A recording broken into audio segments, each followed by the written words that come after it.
우리 수요 기도에 우리 주님 앞에 드리도록 하겠습니다. 우리 찬양하시겠습니다. 나 무엇과도 주님을 바꾸지 않으리. 우리 함께 찬양합니다.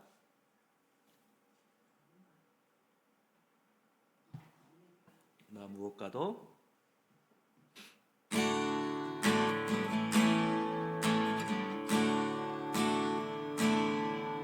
나 무엇과도 주님을 바꾸지 않으리.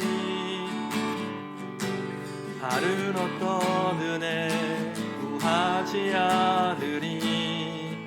오직 주님만이 내 삶의 도움이시니 주의 얼굴 보기 원합니다. 주님 사랑해요.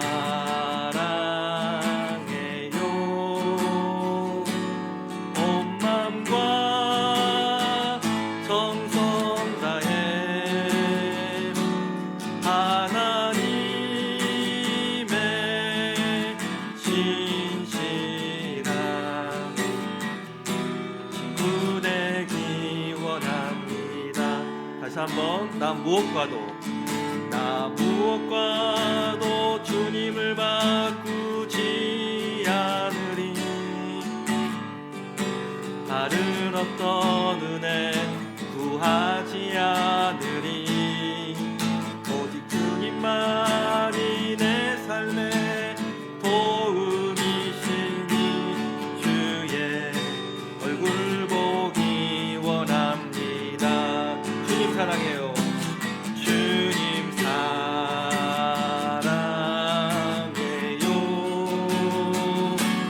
온 맘과 정성 다해 하나님의 신실한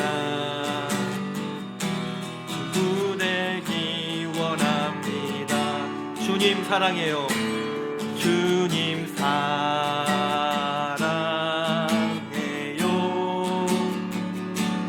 온 맘과 정성 다해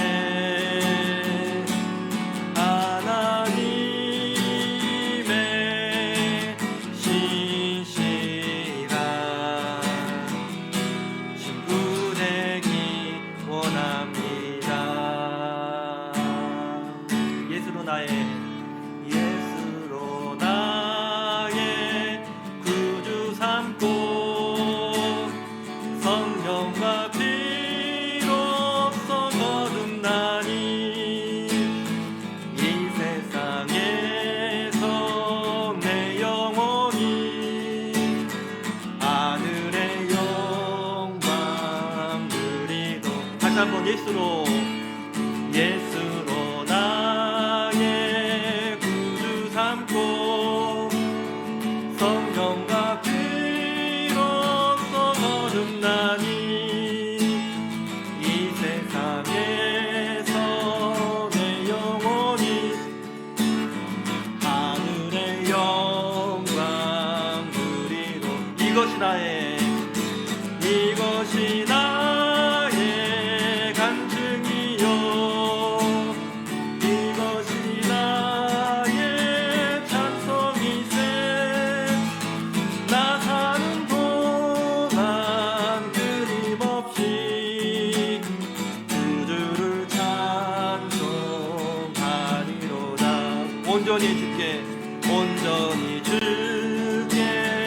맡긴 내 영 사랑의 음성을 듣는 중에 선사를 왕래하는 것과 하늘의 영광 보리로다.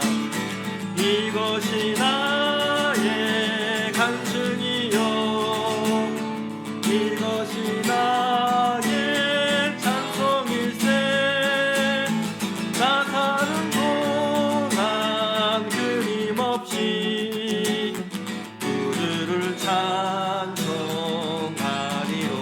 이것이 나의 간증이요. 이것이 나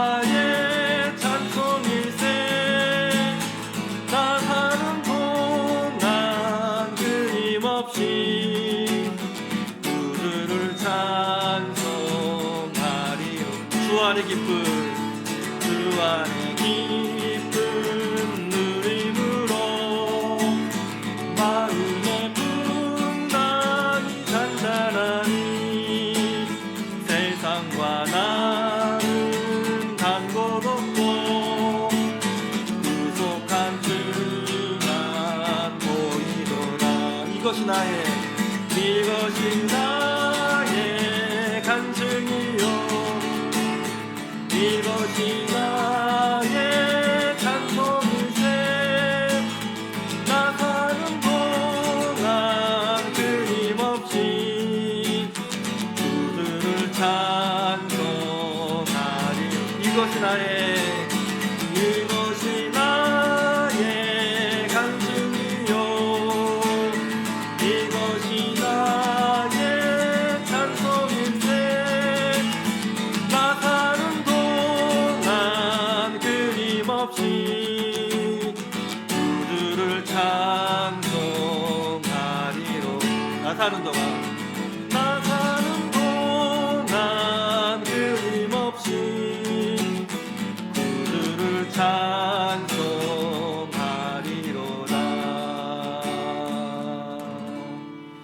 아멘. 이 시간 우리 함께 기도하시겠습니다. 그렇습니다. 예수 그리스도를 나의 구주 삼고 우리가 성령과 피로써 거듭나서 우리가 하나님 백성으로 또 그 안에 우리가 생명을 가진 자로 살아갈 수 있는 은혜와 축복 주셔서 감사를 드립니다.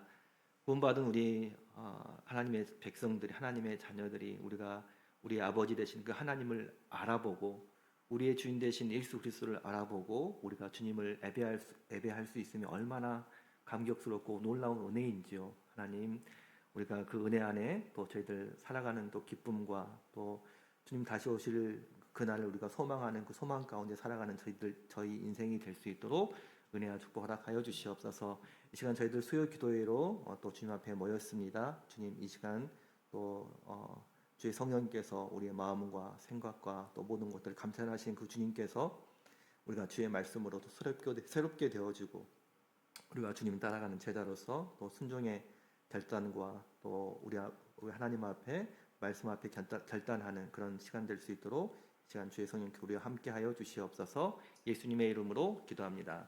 아멘.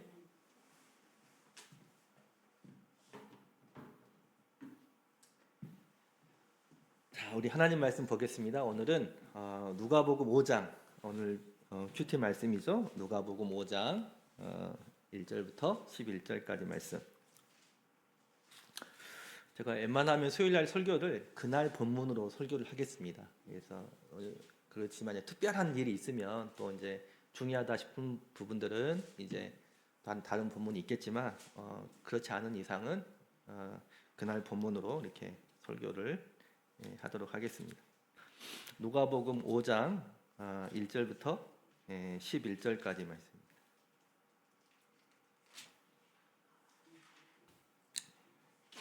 누가복음 5장 우리 1절부터 11절까지.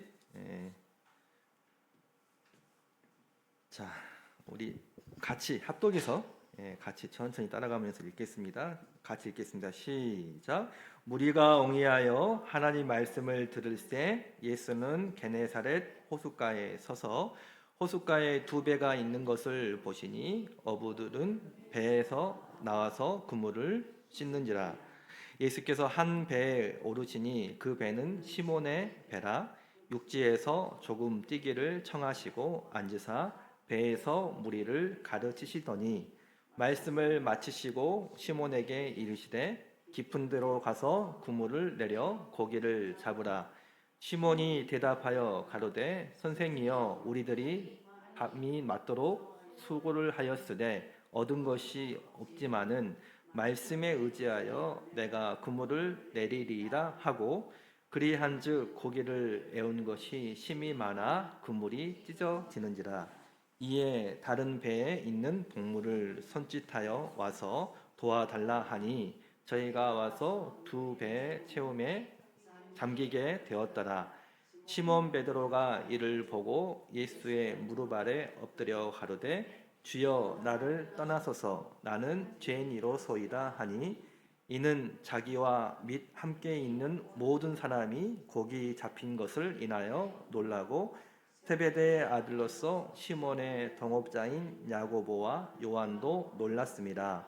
예수께서 시몬에게 일러 가라사대 무서워 말라 이제 후로는 내가 사람을 취하리라 하시니 저희가 배들을 육지에 대고 모든 것을 버려두고 예수를 쫓으니라. 아멘. 자, 오늘 말씀은 이제 예수님께서 갈릴리 제자들을 부르시는 말씀이죠. 그래서 우리가 이제 큐티 말씀으로 이렇게 말씀을 나누는 것은 이렇게 말씀을 이렇게 나누는 것은 우리가 조금 더 성경을 깊게 보자라고 하는 그런 취지에서 사실은 올해 저희들이 그렇게 하기로 한 겁니다. 수요일 날 저희들이 이제 주중에 우리가 읽고 있는 큐티 말씀, 또 여러분들 또 이렇게 카톡으로 오는 그 말씀 듣잖아요. 그래서 그 말씀을 이제 계속 올해는 수요 예배 때, 수요 기도회 때 함께 이렇게 말씀을 나눕니다. 하지만 저희가 그냥 단순히 뭐 제가 이렇게 설교하는 내용을 듣는다라고 생각하지 마시고 성경을 어떻게 우리가 깊게 볼 수 있을까라고 하는 것들을 우리가 염두하면서 성경을 보면은 제 말도 더 잘 이해하게 될 것이고 또 여러분들 스스로도 말씀을 이렇게 볼 수 있는 그런 이제 훈련들을 해 나갔으면 하는 그런 차원에서 이렇게 올해는 이렇게 진행하도록 하겠습니다.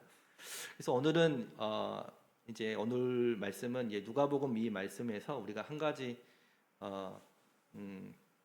성경을 어떻게 보면 더 깊게 볼 수 있을까라고 해서 제가 한 가지 팁을 여러분들에게 말씀을 드리려고 해요. 그래서 우리가 성경에 또 여러 부분들이 있지만 성경에 여러 이제 말씀들이 있지만 특별히 이제 그 우리가 복음서 말씀을 신약 말씀을 이제 본다 그러면 신약 말씀은 대부분 이제 그 바울의 서신서는 바울이 강론한 말씀이잖아요. 바울이 이렇게 그 말 그대로 설교한 말씀이 이제 사실은 바울의 서신서예요. 그러니까 어떤 주제가 있으면 그 주제에 대해서 이슈에 대해서 사도 바울이 그걸 설명하고 강론하고 가르치잖아요. 그래서 이제 그런 문체로 되어 있는 그 성경 본문을 우리는 강화체라고 그래요. 강화체. 말 그대로 강론한다 그래서 강화체라고 그럽니다. 그래서 성경도 문체가 있어요. 예를 들어서 시편 같은 경우는 시잖아요. 시편 같은 경우는 시잖아요. 그래서 그 산문 형식으로 이제 되어 있기 때문에 또 그 문체가 다른 거죠. 그래서 여기서 보면은 이제 신약 성경만 보고 봤을 때는 이제 그 바울의 서신서 같은 경우는 대부분이 강화체예요. 그 사도 바울이 이제 권면하기 위해서 가르치기 위해서 강론한 말씀이라고 해서 강화체라고 그러고 그리고 이제 신약의 복음서 말씀은 사실은 설화체입니다. 설화. 이것은 무슨 말이냐면 이야기라는 거예요. 이야기체로 되어 있어요. 그러니까 이게 이제 오늘 본문 말씀을 보더라도 어떤 사건이 있으면 그 사건에 대해서 전후 배경에 대해서 얘기하고 그 이야기가 쭉 이어지잖아요. 그래서 이걸 설화체라고 그럽니다. 설화체. 그래서 오늘은 그러면 오늘 본문 말씀은 강화체입니까? 설화체입니까? 그렇죠. 설화체죠. 오늘 본문 말씀은 설화체예요. 그래서 이야기 형식으로 쭉 연결이 되어 있습니다. 그러니까 어떤 사건을 바탕으로 그 사건의 이야기가 진행되잖아요. 그러면 사건의 이야기가 진행될 때는 그게 하나의 사건처럼 보이지만 그 사건을 통해서 주시는 메시지가 있잖아요. 그렇죠? 그러니까 그냥 이야기가 아니잖아요. 그 이야기를 통해서 사실은 예수님께서 하신 말씀이고 또 그렇지만 그 말씀을 통해서 어떤 사건을 통해서 주시고자 하는 메시지가 있어요. 예를 들어서 이제 그걸 쉽게 볼 수 있는 게 요한복음 말씀이에요. 요한복음 여러 기적의 말씀이 있지만 단순히 예수님께서 그 기적을 베푸시려고 한 게 아니라 그 기적을 통해서 가르치시려고 기적을 베푸신 거잖아요. 그렇기 때문에 요한복음 같은 경우에도 여러 기적이나 어떤 사건들이 있지만 그 사건들을 통해서 이제 제자들에게 또 청중들에게 가르치시기 위해서 그런 기적을 행하신 거거든요. 그렇기 때문에 여기서 나오는 그 이야기는 이야기에서 끝나는 것이 아니라 이 이야기를 통해서 전달하고자 하는 메시지가 있는 거예요. 그래서 이 설화체를 우리가 이 설화체를 읽을 때 이 설화체를 어떻게 연구할 수 있냐면 우리가 이제 학교 다닐 때 그거 배웠어요. 우리 육하원칙이라고 배웠습니다. 육하 원칙. 어떤 이야기가 있으면 누가, 이렇게 어떤 사람이 누가 언제 보통 우리가 남한테 이야기를 할 때도 그런 자초지종을 얘기를 하잖아요. 어떤 사람이 뭐 했다더라 했을 때 누가 언제 어디서 무엇을 어떻게 왜 이게 육하 원칙이잖아요. 그러니까 어떤 이야기를 전달할 때 대부분 그 이야기를 잘하는 사람들은 이 6가지 원칙을 지켜서 이야기를 해요. 그러니까 누가 뭐 몇 시에 어디서 어디 광장에서 무엇을 누가 언제 어디서 누가 언제 어디서 무엇을 그러니까 어떤 일이 있었다더라. 근데 왜 그 사람이 그렇게 했다더라. 또 누가 언제 어디서 무엇을 어떻게 왜 이게 육하 원칙이죠. 그런데 성경은 그냥 이야기를 전달하는 게 아니라 어떤 메시지가 있다고 그랬잖아요. 그래서 마지막 한 개가 더 붙어요.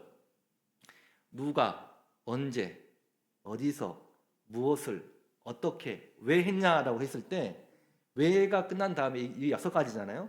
누가 언제 어디서 무엇을 어떻게 왜 해서 6가지가 끝난 다음에 마지막에 결론이 있어요. 그래서 어떻게 되었는가? 그래서 어떻게 되었는가? 이게 이제 결론인 거예요. 그래서 누가 언제 무엇을 어떻게 왜 그래서 어떻게 되었는가? 그래서 어떻게 되었는가? 이걸 이제 결론에서 얘기를 하는 거죠. 그러면 오늘 본문도 그러한 질문을 통해서 성경을 보면 성경이 더 잘 이해될 수 있다고 하는 거죠. 그래서 오늘 본문에 보면은 이제 누가가 나와요. 이제 사실은 이제 누가가 지금 3인칭 관찰자가 되어서 이제 이 예수님께서 제자들을 만나고 부르시는 사건을 이제 기록을 하는 거잖아요. 그러면 이제 여기 나오는 사람들이 있습니다. 예수님이 나왔고 또 보니까 무리들도 나왔어요. 무리들도 나왔고 오늘 이제 주 대상 예수님께서 주로 말씀하시는 대상이 누구냐면 시몬이라는 사람, 베드로라는 사람이죠. 베드로. 그리고 시몬만 있었느냐? 또 그것도 아니에요. 또 그 동무들이 있었고 마지막에 보니까 세베대의 아들 야고보와 요한. 그러니까 이 사람들은 다 어떤 사람들이에요? 뭐 하는 사람들입니까? 고기 잡는 사람들. 그렇죠. 고기 잡는 사람들이에요. 이 고기 잡는 사람들에게 지금 이 갈릴리에서 이 고기 잡는 사람들을 예수님께서는 제자로 부르시는 지금 그 말씀이 오늘 본문 말씀이잖아요. 그래서 이제 이렇게 되면 이제 대충 이제 이 사람들이 어떤 사람들이고 지금 예수님께서 이들을 지금 부르시고 계시구나라고 하는 것을 이제 우리가 이해할 수 있는 거죠. 두 번째, 누가가 나왔다면 언제? 여기서 보니까 이제 언제는 정확한 시점을 얘기하고 있지 않아요. 그런데 5장 1절에 보니까 어떻게 나왔습니까? 무리가 옹이하여 하나님 말씀을 들을새. 그러니까 예수님께서 지금 무리들을 이렇게 앞에 두시고 말씀을 전하시고 있을 때 이 제자들은 고기가 밤새도록 고기를 잡았는데 아침에 이제 그 그물을 씻고 있는 중에 지금 이 사건이 지금 있는 거죠. 이 이야기가 있는 거죠. 또 그 예수님의 사역을 중심으로 본다 그러면 예수님이 갈릴리 사역을 하고 있는 중에 지금 이 사건이 있는 거예요. 그리고 시간적으로 보면 대충 우리가 짐작할 수 있는 게 뭐냐면 내가 밤새도록 고기를 잡았는데 못 잡았다. 그러면 이제 그 다음에 밤새도록 잡았으니까 지금 이게 어느 때라는 거예요? 그물을 씻고 있을 때가 아침이죠. 그렇죠. 아침이죠. 밤새도록 고기를 잡았는데 그 고기를 못 잡고 있다가 이제 그물을 씻고 있는 때는 지금 아침인 거예요. 그러니까 이렇게 시간들을 예상해 볼 수 있는 거죠. 자, 그 다음에 누가, 언제, 어디서, 여기가 어디냐라고 했을 때 어디죠? 어디라고 나와 있습니까? 네, 맞습니다. 게네사렛 호수라고 이렇게 얘기를 하고 있죠. 지도 한번 보여줄래요? 지도 한번. 예. 자, 이 보시면 이 갈릴리 호수예요. 이 갈이라는 말이요. 갈이라는 말이 둥글다라는 뜻이에요, 원래. 그래서 갈릴리입니다. 갈이라는 말이 둥글다. 그러니까 이 갈릴리 호수가 사실 둥그러워요. 둥그럽다고 해서 이 갈릴리라고 이렇게 했는데, 자, 우리가 이 갈릴리 호수를 두고도 여러 명칭이 있어요. 그러니까 성경의 복음서에 보면 여러 명칭들이 나옵니다. 여기 보면 다 여러분들 아시는 지역이잖아요. 성경에 한 번씩은 다 들어봤던 말씀. 뭐 고라신, 벳세다, 가버나움, 이 긴네렛이 여기 게네사렛입니다. 긴네렛이. 그리고 막달라라고 하는 곳이 또 있었고, 또 그 밑에 보니까 락갓, 디베랴, 함맛, 또 이렇게 오른쪽에 보면 거라사 거인 그 나오잖아요. 그 밑에 보면 또 아벡이라고 하는 이름. 맨 밑에 보면 베세메스라고 하는 것도 그 밑에 있고, 맨 위쪽에 보면 베세다라는 그것이 있고, 예, 그렇습니다. 제가 이제 2019년도에 제가 이스라엘 갔을 때 여기를 갔는데, 이 고기 잡는 이 곳이 지금 여기서는 긴네렛이라고 이렇게 하고 있잖아요. 게네사렛이라고 하고 있는데, 실제로 여기는 어떤 곳이냐면 요단강에서 그 요단강 물 이렇게 줄기가 이쪽으로 이어지는 곳이에요. 그러니까 그 헬몬산, 그러니까 그 이스라엘의 가장 북쪽에 있는 산이 헬몬산이에요. 그럼 헬몬산은 높은 지대에 있기 때문에 거기는 눈이 있어요. 눈이 있습니다. 그러니까 거기에서 물이 흘러서 이 갈릴리 호수까지 오는 거예요.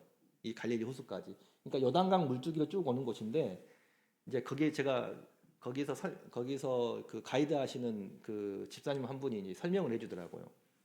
왜 그 예수님의 제자들, 그러니까 베드로 여기 제자들이 이곳에서 고기를 잡았을까, 북쪽에서 고기를 잡았을까라고 했을 때, 고기가 가장 많이 몰리는 데가 어디냐면, 실제로 이 갈릴리 호수는 수온이 높고, 그 물의 온도가 높고, 요단강에서 흘러나오는 물은 북쪽에서 오는 물이기 때문에 물이 차갑대요. 그런데 가장 고기가 많이 몰려 있는 곳이 어디냐면, 그 차가운 물과 이 따뜻한 물이 만나는 그 지점이 가장 고기가 많대요. 그래서 실제로 여기에 이제 일곱 개의 그 샘 이렇게 물줄기가 있다고 봅니다. 그래서 7개 샘 물줄기가 있는데 그곳이 이곳이래요. 긴네렛 이쪽이. 그래서 이곳에서 이제 사람들이 고기를 많이 잡는다고 합니다. 그러니까 제자들은 이곳에서 나왔고 이곳에서 태어났고 몇십 년 동안 고기를 여기서 잡아본 사람들이에요. 그러니까 이곳 지형을 다 알고 있는 사람들입니다. 누가 고기를 잘 잡겠어요? 예수님이 더 고기를 잘 잡을까요? 아니면 제자들이 고기를 잘 잡을까요? 실제로 이 고기에 대한 이 정보를 가장 많이 알고 있는 사람은 사실은 제자들이겠죠. 그런데 오늘 제자들이 예수님 말씀을 듣잖아요. 그러니까 장소적으로 보면은 이제 여기가 게네사렛이라고 하는 그런 동네였다라고 하는 거죠. 자, 그다음에 누가 언제 어디서 무엇을 그럼 이곳에서 어떤 일이 일어났냐면 제자들이 밤새 고기를 잡았어요. 밤새 고기를 잡았는데 한 마리도 지금 못 잡은 거예요. 그러니까 고기를 못 잡은 겁니다. 근데 예수님께서 오셔가지고 뭐라고 말씀하시죠? 예수님께서 오셔서 뭐라고 말씀하십니까? 4절 말씀에 뭐라고 그럽니까? 말씀을 마치시고 시몬에게 이르시되, 그렇죠. 깊은 데 가서 그물을 내려보라. 깊은 데 가서 고기를 내려보라. 이건 상식적으로 안 맞아요. 맞았잖아요. 사실은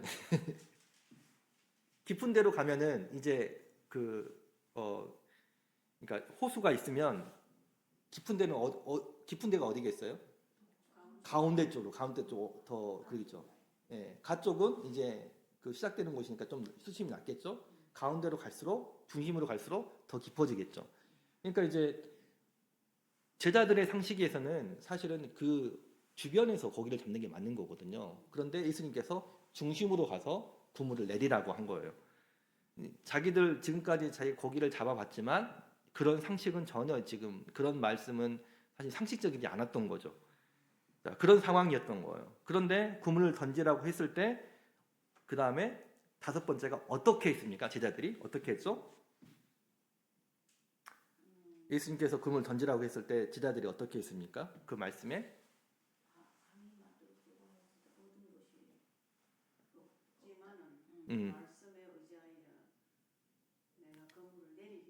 그렇죠. 순종했죠.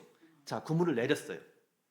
그러니까 밤새 고기를 한 마리도 못 잡았는데 그렇지만 예수님께서 이들에게 깊은 데 가서 그물을 던지라고 그러니까 실제로 그렇게 순종을 했습니다.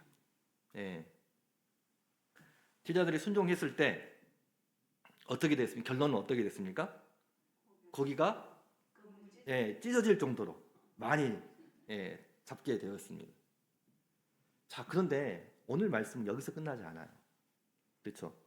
어떻게 되었습니까? 결론은 여기서 이제 어떻게까지 봤는데 어떻게 되었냐면 제자들이 말씀에 순종해서 그물을 내렸는데 고기를 많이 그물이 찢어질 정도로 많이 잡았습니다.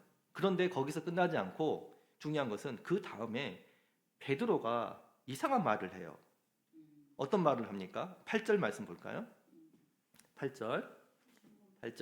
자, 같이 읽겠습니다. 시작. 시몬 베드로가 이를 보고 예수의 무릎 아래에 엎드려 가로되 주여 나를 떠나소서 나는 죄인이로소이다 하니.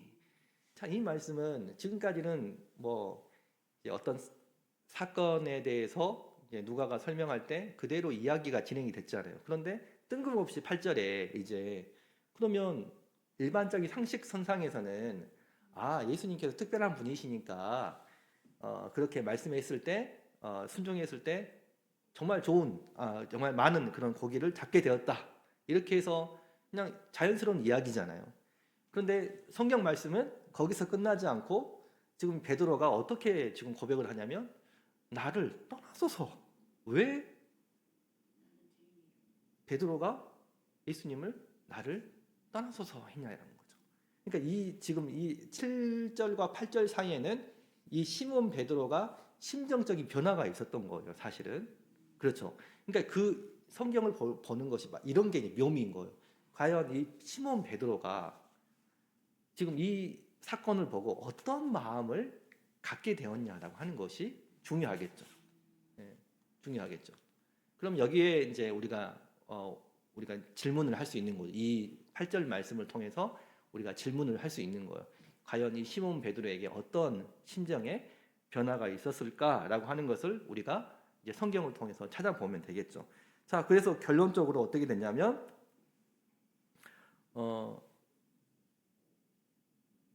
예수님께서는 그다음에 8절, 9절 이제 10절 말씀 보니까 뭐라고 그럽니까?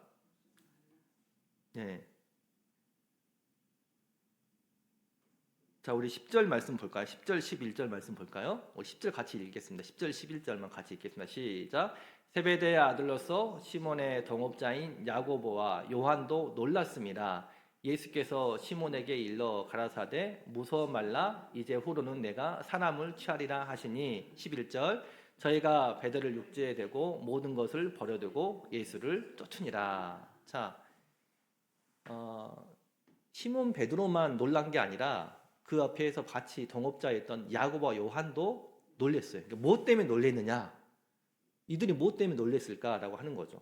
이걸 이제 우리가 성경을 통해서 우리가 이제 찾아볼 수가 있는 거죠. 그리고 이제 마지막에 결론적으로는 이제 11절 말씀이 결론이겠죠. 저희들이 모든 것을 버려두고 예수를 쫓으니라. 그들이 다 내버려두고 예수를 쫓을 수 있었던 이유가 뭘까? 다 지금 이제 어떤 한 가지 그 사실에 대해서 지금 성경은 그걸 말씀하고 싶은 거예요. 이들의 변화, 과연 이 예수님의 제자들의 변화가 뭐였을까? 어떻게 이들이 마음의 심정의 변화들을 가질 수 있었을까라고 하는 거고 마지막에 11절 보니까 그들이 자기의 생계를 내팽개치고 주님을 따를 수 있었던 이유가 뭘까? 이제 그 이유가 중요하겠죠. 그러니까 오늘 5장 1절부터 11절 이 말씀은 제자들이 과연 이 예수님을 만나고 나서 어떤 변화가 생겼느냐. 자, 중요한 것은 이제 오늘 이제 말씀을 통해서 볼 수 있는 것은요.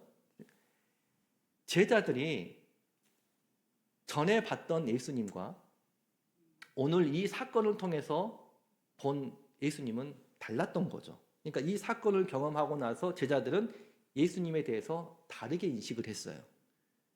그냥 무리들에게 가르칠 때는 무리들에게 가르치는 예수님은 그냥 선생님 정도였겠죠. 그 당시에 그 유대 사회에서는 많은 학자들도 율법 선생들이 있었잖아요. 그러니까 좀 권위를 가지고 있는 어떤 선생 정도로 그렇게 인식을 했겠죠. 그런데 오늘 사도 베드로는 이 고기를 잡는 이 사건을 통해서 다른 예수님을 경험한 거예요. 그러니까 단순히 율법의 선생으로서의 그런 예수님이 아니라 어떻게 보면 기적을 경험한 거잖아요. 그렇잖아요. 일반 사람들이 할 수 없는 그런 상식적인 일, 일반 사람들이 할 수 있는 그런 상식적인 일이 아니라 일반 사람들이 할 수 없는 그 일들을 이 예수님은 그런 능력을 행하셨다는 거예요. 단순히 그 무리들을 가르치는 유대 사회에서 그냥 율법의 선생 정도로서의 가르치는 그 정도가 아니라 오늘 말씀 보면 예수님은 이 사건을 통해서 제자들에게 자신이 하나님의 말씀을 전하는 그 이상의 능력을 가지고 있는 예수님의 모습들을 제자들이 본 거죠. 그때 베드로가 어떻게 고백하냐면 주여 8절 주여 예수님 뭐라고 불러요? 이제 주여라고 불러요. 주여. 그렇잖아요. 주여라고 부르잖아요. 이거 주라고 하는 것은 극존칭이에요. 그러니까 이제 여기서 말하는 아직 이들은 예수님에 대해서 아직 잘 몰라요. 사실은 모르긴 모르지만 그 당시 유대 사회에서 보편적으로 우리가 주라고 쓸 때는 내가 그 사람이 주라고 부르면 나는 뭐가 되는 거예요? 나는 종이 되는 거잖아요. 그렇잖아요. 그러니까 상대방에 대해서 극존칭의 말이 주라는 말입니다. 이 당시. 그러니까 제자들이 예수님을 어떻게 이 사건을 통해서 어떻게 인식하냐면 이분은 정말 특별하신 분이시구나. 능력이 있으신 분이시구나라고 하는 것을 알게 되고 그러면서 그들이 예수님을 주여라고 부르는 거죠. 주여라고. 그러니까 인식이 바뀐 거예요. 예수님에 대한 인식이 바뀐 거예요. 그리고 나서 뭐라고 하냐면 주여 나를 떠나소서. 나는 죄인이로소이다. 자, 이 말을 왜 했을까라고 하는 거죠. 왜 했을까?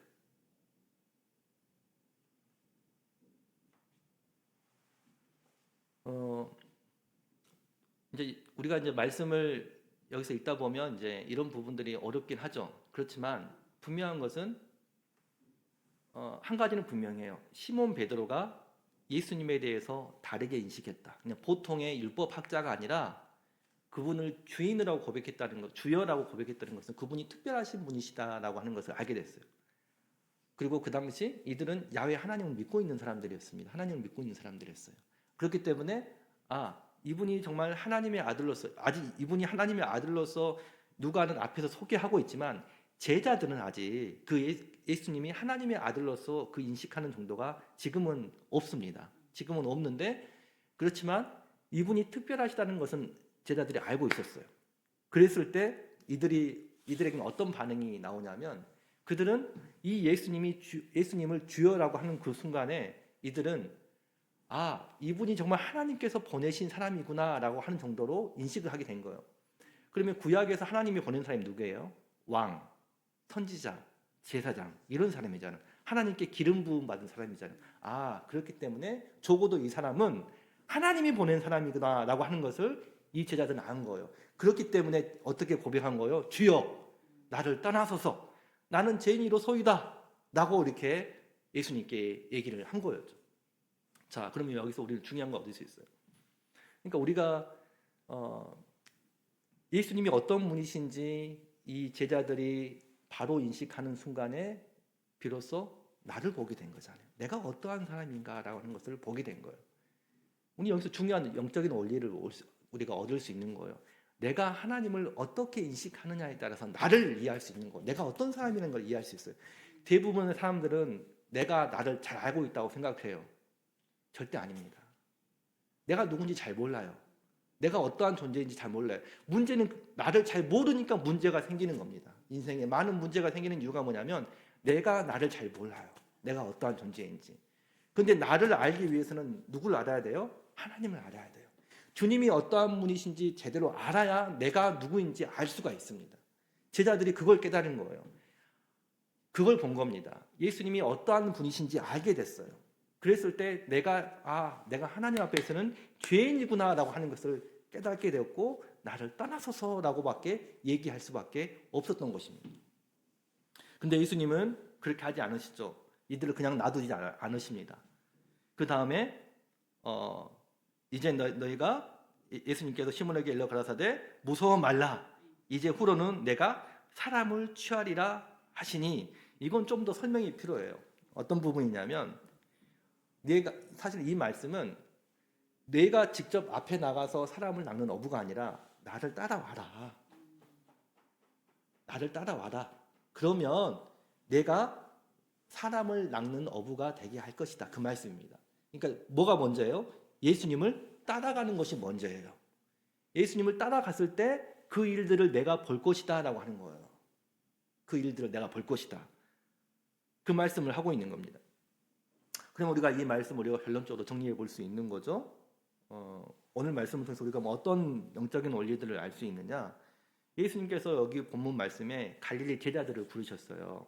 시몬 베드로를 부르시고 야고보, 요한, 예수님의 제자들을 이제 이 갈릴리에서 어부들을 불렀죠. 그런데 이 어부들의 특징도 있습니다. 다른 무리들은 그냥 예수님의 말씀만 듣고 있었어요.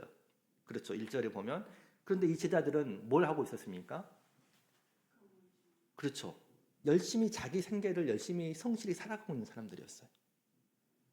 여기서 우리가 이 말씀이 상관없는 말씀이 아니라 굉장히 상관이 있는 말씀이에요. 우리는 주님을 따르는 사람들은 뭐 세상에서 할 일이 없어서 주님을 따르는 사람들이 아닙니다. 예수님이 그런 사람들을 부르지도 않아요. 자기 생계를 열심히 살아가고 있는 그 사람들을 지금 예수님께서는 부르셨어요. 어떻게 보면 할 일이 있는 사람들을 부르셨습니다. 그럼 할 일이 있는 사람들을 부르셨을 때 그들에게 있어서 포기해야 될 게 있었습니다. 그렇잖아요. 자기 할 일을 포기해야 돼요.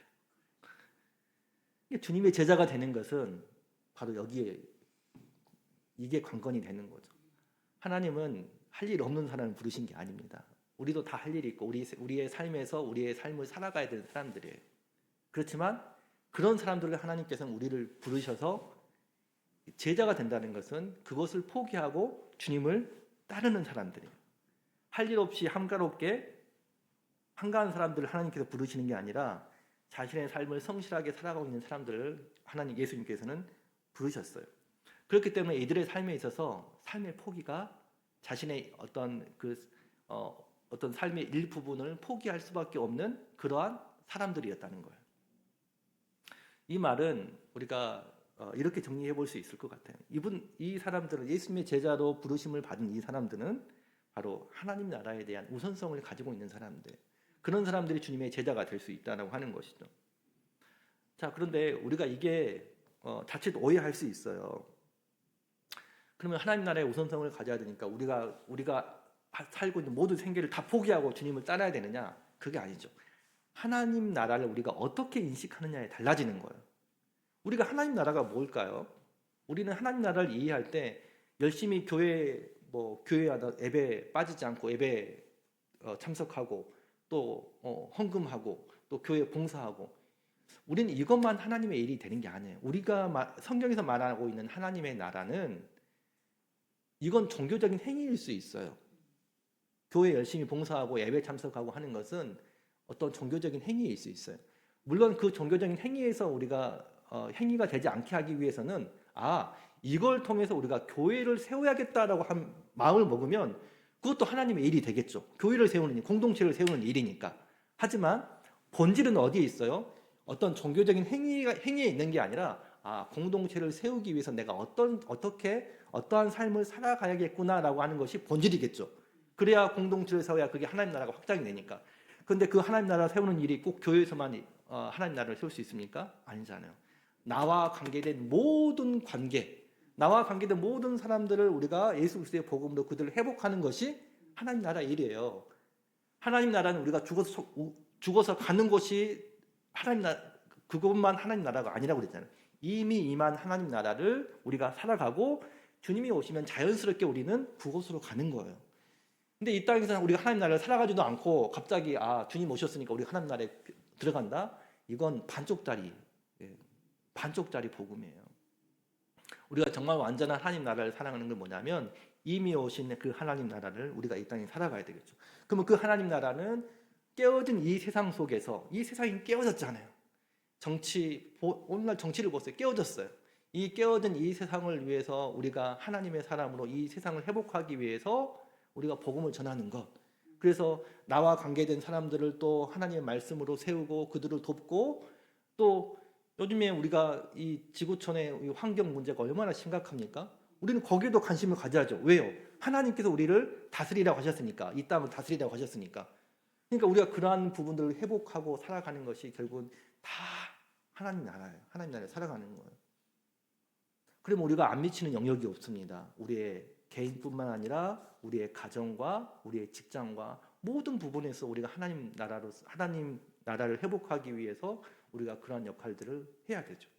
제사장으로서 그런 사명들을 살아가야 되겠죠. 그게 우리가 이해하고 있는 하나님 나라입니다. 종교적인 사람이 되라는 게 아니에요. 교회 열심히 다닌다고 해서 그 사람이 하나님 나라를 살아간다는 거 아닐 수도 있어요. 그냥 자기 열심일 수도 있습니다. 본질은 어디 있어요? 공동체를 세우고 사람들을 회복하고 사람들을 세우는 그러한 우리가 본질적인 그런 사역에 우리가 열심을 내야 되겠죠. 그렇기 때문에 우리와 관계된 사람들을 우리가 사랑하고 또 그들을 우리가 주님의 말씀으로 세우는 역할들을 우리가 해 나가는 거예요. 우리의 가정뿐만 아니라 우리의 가족들, 또 우리의 친지들, 또 더 나아가서는 우리와 관계된 사람들, 그 사람들을 우리가 예수 그리스도의 복음으로 그들을 회복시키는 우리가 그런 삶들을 살아가야 되겠죠. 거기에 우리가 우선성을 갖자는 겁니다. 거기에 우리의 우선성을 갖자는 거예요. 우리가 아이들을 돌보더라도 우리 자녀들을 돌보더라도 하나님 나라 관점에서 이 아이가 정말 하나님 말씀으로 살아가는 것을 우리가 원하기 때문에 그들에게 정말 인내해야 되고, 세상적인 그런 방법이 아니라 그들에 대해서 우리가 기도하고 또 하나님 말씀으로 그들을 세워야 되는 그런 동기가 우리들에게 있어야 되겠죠. 그런 삶을 살아가는 것입니다. 그래서 올해 우리가 이러한 하나님 나라 백성으로서 이러한 삶들을 잘 살아갔으면 좋겠어요. 하나님 나라를 회복한 주님을 근데 이건 주님을 따랐을 때 할 수 있는 거예요. 주님을 따르지 않으면 할 수 없는 겁니다. 나를 따라오너라 라고 했을 때 그 하나님 나라에 대한 우선성을 가지고 우리가 주님을 따랐을 때 할 수 있는 것이지 내 은하, 내 열심으로 할 수 있는 게 아니에요. 저도 그렇더라고요. 하나님 나라 일을 한다고 하지만, 하나님의 일을 한다고 하지만 내 의지대로 하면요 안 돼요. 그러면 내 욕심이 나오거든요. 교회 안에서 일도 마찬가지예요. 사실은 우리가 정말 교회 안에서 일은 고독한 일이잖아요. 좋은 일이지만 그게 내 열심과 내 열정으로 하면 그건 내 일이 되는 거예요. 하나님의 일이 될 수가 없습니다. 그냥 내 의를 세우는 일이 될 수가 있는 거예요. 교회 안에서 일도 마찬가지입니다. 영적인 일도 마찬가지예요. 내가 정말 주님을 따르겠다라고 하는 그런 마음이 기준이 되어서 우리가 교회 일도 하고 여러 가지 우리가 봉사 일들을 하고 또 하나님 일들을 했을 때 그게 결국에서는 어떤 하나님 나라에 합당한 그런 열매를 맺을 수 있는 것이지, 내 의대로 한다라고 하면은 절대 그게 하나님 일이 될 수 없다라고 하는 거예요. 그래서 올해 우리가 그런 하나님 나라의 백성으로서 그런 삶을 살아가시는 저 여러분들 귀한 삶이 되시길 주님의 이름으로 축복합니다. 기도하시겠습니다. 하나님 감사합니다. 오늘 우리가 하나님 나라를 살아가는, 또 그래서 오늘 주님을 따르는 이 제자들처럼 우리가 우리 삶의 우선성을 하나님 나라에 두고 또 주님을 따랐을 때 우리와 관계된 모든 것들이 또 회복되어지는 그런 하나님의 역사들, 하나님의 능력들을 우리가 경험할 수 있도록 저희들 축복하여 주시옵소서. 예수님의 이름으로 기도합니다. 아멘.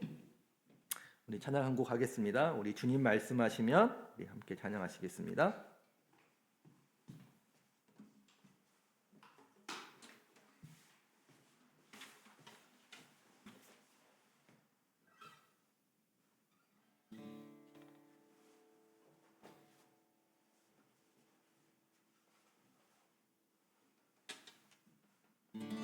주님 말씀하시면 주님 말씀하시면 내가 나가리라. 주님 뜻이 아니면 내가 멈춰서리라. 나의 가고 서는 것 주님 뜻에 있으니 오 주님 나를 이끄소서. 다시 한번 주님 말씀하시면 주님 말씀하시면 내가 나가리라. 주님 뜻이 아니면 내가 멈춰서리라. 나의 가고 서는 것 주님 뜻에 있으니 오 주님 나를 이끄소서. 뜻하신 그곳에 나 있기 원합니다. 이끄시는 대로 순종하며 살리니 연약한 내 영혼 통하여 일하소서. 주님 나라와 그 뜻을 위하여 뜻하신 그곳에 나 있기 원합니다. 이끄시는 대로 순종하며 살리니 연약한 내 영혼 통하여 일하소서. 주님 나라와 그 뜻을 위하여 오 주님 나를 이끄소서. 아멘.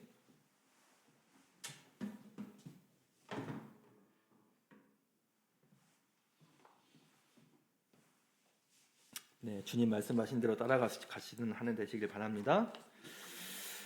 우리 광고 드리도록 하겠습니다. 우리 전선도 1박 2일이 이제 금 토일이죠. 그래서 제가 월요일 날이구나. 월요일 날 제가 이제 장소로 예약을 다 했어요. 그래서 그 자연휴양림에서 11분이 주무실 수 있고 11분이 주무실 수 있고 밑에 그 펜션에서 최대 4명까지 지금 주무실 수가 있는데 지금 그 이제 기도 제목이긴 하지만 그 우연형제가 지금 장염이 걸려가지고 이제 월요일 날 왔더라고요. 월요일 날 왔는데 목사님 좀 많이 힘들다고 그래서 지금 3일 동안 뭐 아무것도 못 먹고 지금 이제 그러고 있다고 이제 그러더라고요. 좀 심하게 왔나 봐요, 장염이. 그래가지고 좀 이번엔 좀 힘들겠다고 이제 얘기를 하더라고요. 그래서 이제 우연형제가 빠질 것 같은데 그러면 이제 14명이 가게 되는 거죠. 14명이 가는데 이제 밑에서 이제 3분이 주무시면 돼요. 그래서 이제 같이 뭐 편하시게 하시고 이제 식사가 문제였거든요. 근데 식사가 문제였는데 왜냐하면 같이 식사를 못 하니까. 근데 제가 양해를 구했어요. 그래서 그 펜션 하시는 분한테 내가 이렇게 해서 휴양림에서 이제 초과되는 인원이 가서 식사를 못 하게 한다고 하니까 어떻게 거기서 우리가 식사를 하면 어떻겠냐고 하니까 처음에 안 된다고 그러시더라고요. 근데 이제 제가 어떻게 하는 방법이 없다고 제가 추가 요금을 내더라도 좀 했으면 좋겠다고 하니까 그러면 고기 굽는 것은 안 되고 그냥 간단하게 식사 이렇게 해서 하시고 가시라고 그렇게 얘기를 하더라고요. 그래서 애들이 그날 21일이죠. 그날 이제 펜션에서 우리가 식사를 하고 이제 그 시간을 갖다가 이제 잠자러 갈 때 이제 11명은 위에 올라가서 잠자고. 그러니까 우리가 이제 시간을 오후에 가게 되면 우리가 먼저 휴양림에 가서 낮에는 들어갈 수가 있어요. 6시 안에는. 그래서 휴양림 가서 이것저것 둘러보고 산책하다가 밑에 와서 식사하고 이제 자러 갈 때만 이제 한번 따로 그렇게 하면 될 것 같습니다. 그래서 차는 이제 교회 차하고 이제 제 아내 차하고 집사님 차가 3대가 가니까 거기에 나눠 타시면 될 것 같아요. 그래서 그 두 분은 제가 운전하는 차에 타시면 됩니다. 예, 그래서 하실 때 1시까지 오시면 교회에서는 2시에 출발하도록 하겠습니다. 1시까지 오십시오. 1시까지. 예, 1시까지 식사하시고 점심 식사하시고 1시까지 오시면 될 것 같습니다. 네. 특별한 사항은 없고 우리 성경 번역 모임이 6월 24일 날 우리 교회에서 있습니다. 다음 주 월요일인데요. 위에서 또 기도해 주시길 바랍니다. 네, 우리 잠깐 그래도 좀 기도했으면 좋겠는 교회를 위해서 좀 기도해 주시고요. 또 방금 얘기했지만 우연 형제 건강을 위해서 기도해 주시고 또 여러 지체들 우리 주보에 나와 있는 우리 지체들을 위해서 가정을 위해서 필요를 위해서 또 함께 기도해 주시기 바랍니다. 그래서 다혜야 혹시 거기 음악 틀어줄 수 있니? 음악 거기서 음악 틀어주면 될 것 같은데 기도 음악 해서 네 그래서 기도해 주시고 뭐 지난주 조금 아쉬웠지만 우리 황성철 형제 가정이 이제 부산으로 가게 됐어요. 또 하지만 또 뭐 감사해요. 또 이곳에서 세종이 와서 우리 교회와 또 함께해서 신앙도 회복되어지고 그렇게 또 좋게 가는 거잖아요. 하나님 축복 가운데 가게 돼서 감사합니다. 그래서 또 뭐 기회가 있으면 또 함께 할 수도 있겠죠. 그래서 기도해 주시고 그 가정이 또 부산에 잘 장착할 수 있도록 여러분들 기도해 주시기 바랍니다. 네네.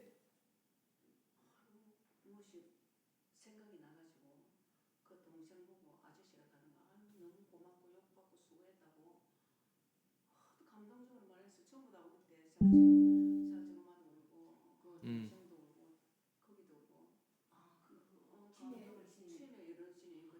음,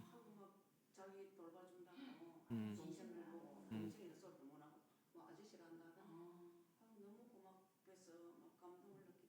음, 음, 음. 아유 그렇구나. 음, 아이고.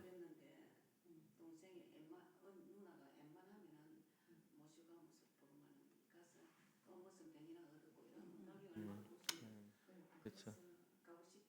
네, 네, 네. 기도해 주십시오. 우리 박옥훈 씨를 위해서 기도해 주시고 또 사실 옆에 있는 분들도 힘들어요. 예, 그래서 우리 박기수 씨도 위해서 기도해 주시고 또 가족들을 위해서 기도해 주시기 바랍니다.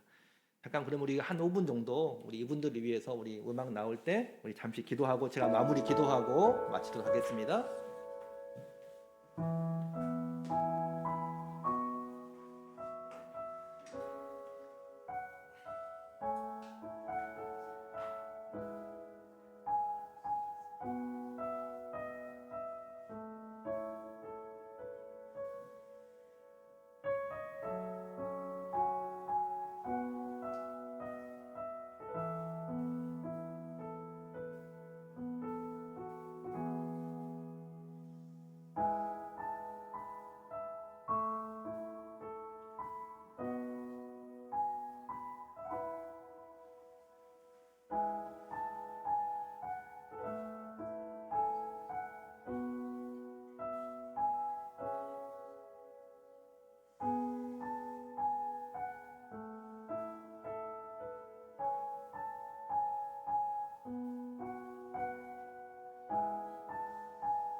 하나님 감사합니다. 깨어진 이 세상 속에서 저희들을 하나님의 자녀로 부르시고 그 하나님 나라의 거룩한 또 일꾼으로 저희들을 불러 주셔서 감사를 드립니다.